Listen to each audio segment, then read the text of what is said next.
Hello everyone. आज बात करते हैं बीपीएससी टीआरई 4 के प्राइमरी के लिए, पीआरटी के लिए बात करेंगे कि कितने सब्जेक्ट हैं और कैसे कैसे मैनेज कर सकते हैं। बहुत सारे लोगों ने कमेंट किया था कि मैम पीआरटी के लिए बनाइए, तो और किसी ने कमेंट किया था कि आपको पीआरटी से क्या दुश्मनी है, क्या आप पीआरटी के लिए क्यों नहीं बताती है कुछ भी।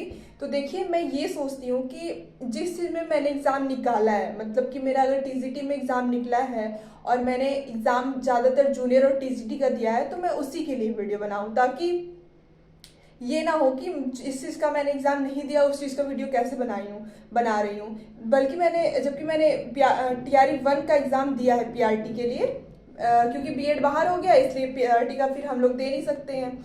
तो देखिए, पहली बात तो बात करते हैं सब्जेक्ट की। तो टोटल 8 से 10 सब्जेक्ट हैं। देखिए, पहला सेक्शन टोटल 150 नंबर का, मतलब 150 नंबर का आएगा, जिसमें से 30 नंबर का होगा जो जिसका आपका मार्क्स ऐड नहीं होगा, मतलब 120 में मेरिट बनेगी। ठीक है।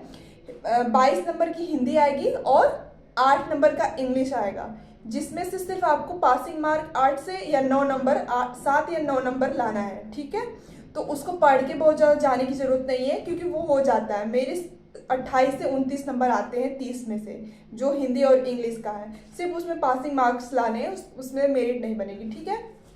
फिर आ जाते हैं मेन सब्जेक्ट। मेन सब्जेक्ट है 7 से 8 सब्जेक्ट है, जिससे आपकी मेरिट बनेगी 120 नंबर का। ठीक है। तो मैं थोड़ा थोड़ा लिखी हूँ, तो कैसे दिखाऊं, दिखेगा नहीं दिखेगा, बोल देती हूँ। देखिए, पहला तो है मैथ्स। मैथ्स आएगा 15 से 16 नंबर। ठीक है। रीजनिंग 15 से 16 नंबर, दोनों का थोड़ा 1-2 नंबर इधर उधर होता है। तो मैथ्स हो गया, पहला हो गया मैथ्स, दूसरा हो गया रीजनिंग, फिर तीसरा हो गया साइंस। साइंस आएगा 22 से 23 नंबर का। साइंस में सिर्फ साइंस मत समझिए, साइंस में आएगी फिजिक्स, केमिस्ट्री, बायो, तीनों आएगा। फिजिक्स में भी जो छोटे मोटे फिजिक्स के होते हैं, जैसे कि लाइट का चैप्टर हो गया, उत्तल लेंस, अवतल लेंस, ये सब हो जाएगा। केमिस्ट्री में जैसे अम्ल, क्षार, लवण और ये सब हो गया। केमिस्ट्री के कुछ कुछ जो फॉर्मूलाज हो गए, वो सब आ जाएंगे। और बायो में कुछ कुछ चीज़ें आ जाएंगी। तो साइंस में कह रही हूँ, साइंस 23 नंबर, तो साइंस से सिर्फ आप साइंस ना समझिए, साइंस में फिजिक्स, केमिस्ट्री में और बायो तीनों आएगी। फिर इसके बाद 3 हो गया मैथ्स, रीजनिंग, साइंस, और 5वां हो गया करंट अफेयर। करंट अफेयर आएगा 16 नंबर का आपका। ठीक। फिर हो गया हिस्ट्री। हिस्ट्री आएगी आपकी 16 से 17 नंबर, 1-2 नंबर इधर उधर होता है, एकदम फिक्स नहीं है इसमें। 16 नंबर की हिस्ट्री। फिर ज्योग्राफी आएगी 23 नंबर की। फिर मैं ज्योग्राफी कह रही हूँ, तो ज्योग्राफी 23 नंबर का, 22 से 23 नंबर आएगा।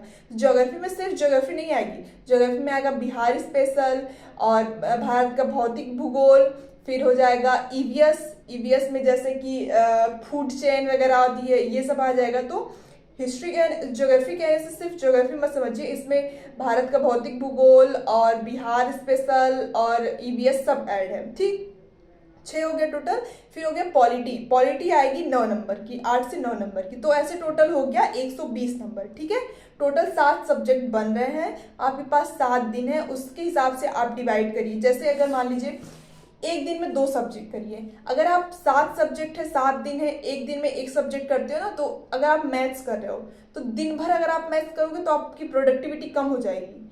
अगर आप 2 सब्जेक्ट रखते हो कि मैथ्स रख लिया मैंने और मैंने कोई और सब्जेक्ट रख लिया, पॉलिटी रख लिया, ठीक है, क्योंकि पॉलिटी थोड़ी कम है। पॉलिटी कम है का मतलब पॉलिटी कम नंबर की आएगी, पॉलिटी कम है नहीं, मतलब सिलेबस तो बहुत है पॉलिटी का, यूपीएससी लेवल का नहीं पढ़ना हमें, क्योंकि 9 नंबर की सिर्फ पॉलिटी आएगी।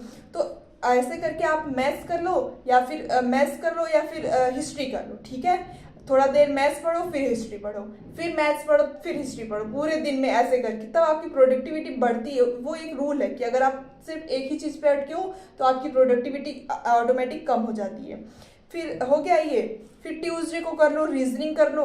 रीजनिंग थोड़ा सा हार्ड होती है, किसी को जिनको लगती है, तो रीजनिंग कर लो, करंट अफेयर कर लो। फिर वेडनेसडे को साइंस कर लो। साइंस में देखो, साइंस में फिजिक्स, केमिस्ट्री, बायो तीनों करना है, तो सिर्फ पूरे दिन साइंस पढ़ो। फिर ट्यूसडे को कर लो Sunday, Monday, Tuesday, Wednesday, Thursday. Thursday को ज्योग्राफी कर लो। ज्योग्राफी में ईवीएस, बिहार स्पेशल सब आता है। फिर फ्राइडे को कर लो आप क्या बच गया, जो भी बच गया है उसको फ्राइडे को कर लो। फिर सैटरडे संडे को आप सिर्फ प्रैक्टिस करो, जितना आपने पढ़ा फिर उसको रिवाइज करो कि क्या जो आपने एक हफ्ते में पढ़ा है क्या वो आपका आ रहा है क्वेश्चन, मतलब जो समझ लिखा है, नोट्स बनाया है, जो भी किया है वो आ रहा है कि नहीं आ रहा है। तो आई होप आप लोग को समझ आया होगा कि पीआरटी में थोड़े ज़्यादा सब्जेक्ट है, उनको मैनेज करना होगा आपको।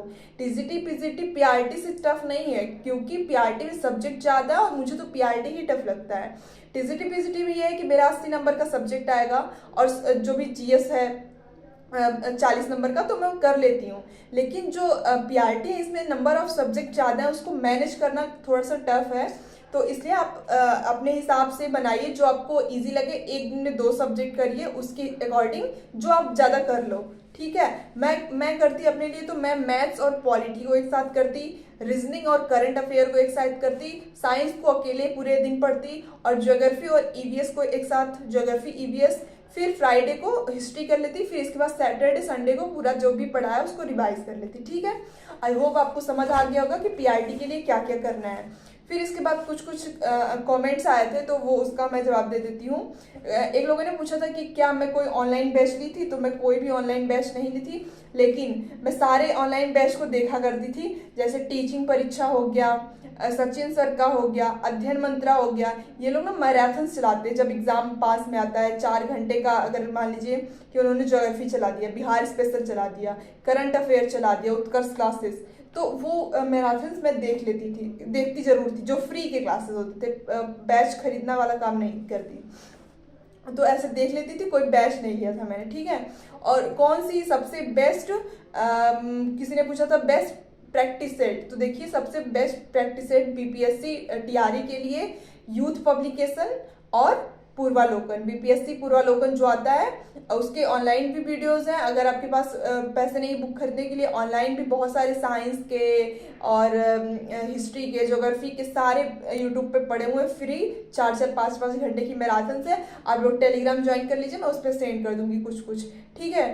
फिर एक लोगों ने बोला था कि आप टाइम टेबल बना के दे दीजिए पढ़ने के लिए, तो देखिए मैं टाइम टेबल नहीं दे पाऊंगी, क्योंकि सबका दिन का दिनचर्या जो होती है अलग अलग होती है। जैसे मान लीजिए किसी को स्कूल में पढ़ाना है फिर तैयारी करना है, किसी को ट्यूशन पढ़ाना है फिर तैयारी करना है, किसी को घर पे पूरा काम करना है, कोई हाउसवाइफ है काम करना है फिर पढ़ाई करना है। हो सकता है मुझे कोई काम नहीं है, मुझे सिर्फ दिन भर पढ़ना ही पढ़ना है, तो मेरा टाइम टेबल अलग होगा, उनका टाइम टेबल अलग होगा, उनका टाइम टेबल अलग होगा, सबका टाइम टेबल अपने हिसाब से अलग अलग होता है और सबकी हैबिट अलग होती है। कोई होता है कि मॉर्निंग में उठ के पढ़ता है, हो सकता है मैं रात में देर तक पढ़ती हूँ, तो इसलिए टाइम टेबल संभव नहीं है। हाँ, मैं वो दे सकती हूँ, चैलेंज दे सकती हूँ कि अगर केवीएस के लिए या फिर बीपीएससी टीआरई के लिए आप कमेंट करिएगा किसके लिए चाहिए, तो मैं बना दूंगी कि एक अभी अप्रैल लास्ट तक कितना सिलेबस कवर करना है, फिर मई में कितना सिलेबस कवर करना है, ताकि एग्जाम कब तक है उससे पहले कितना टारगेट बना के चलना है, उस हिसाब से आपको गोल ओरिएंटेड प्रोसेस अपने माइंड मेकअप करके चलना है। बस और भी अगर कुछ पूछना होगा तो आप लोग कमेंट करिएगा, मैं बता दूंगी, और थोड़ा थोड़ा जो भी क्वेश्चन होता है मैं बता दूंगी। बहुत ज़्यादा तो मुझे उतना नॉलेज नहीं है, बट बीपीएससी टीआरई के लिए मुझे पता है, क्योंकि मैंने 4-5 एग्जाम दिए हैं, तो मुझे थोड़ा आइडिया हो चुका है कि उनकी थिंकिंग प्रोसेस कहाँ तक है और वो कहाँ से क्वेश्चन बनाते हैं और कहाँ तक जा सकता है उनका दिमाग। तो ज़्यादा से ज़्यादा आप लोग पूर्वालोकन से प्रैक्टिस करिए, क्वेश्चन जरूर प्रैक्टिस करिए, पढ़िए थोड़ा लेकिन प्रैक्टिस ज़्यादा करिए, क्योंकि ज़्यादा प्रैक्टिस करेंगे तो आपका क्वेश्चन होने की, सही होने की संभावना ज़्यादा बढ़ जाएगी। थैंक यू सो मच, और कुछ भी जानना होगा तो कमेंट करिएगा। Thank you.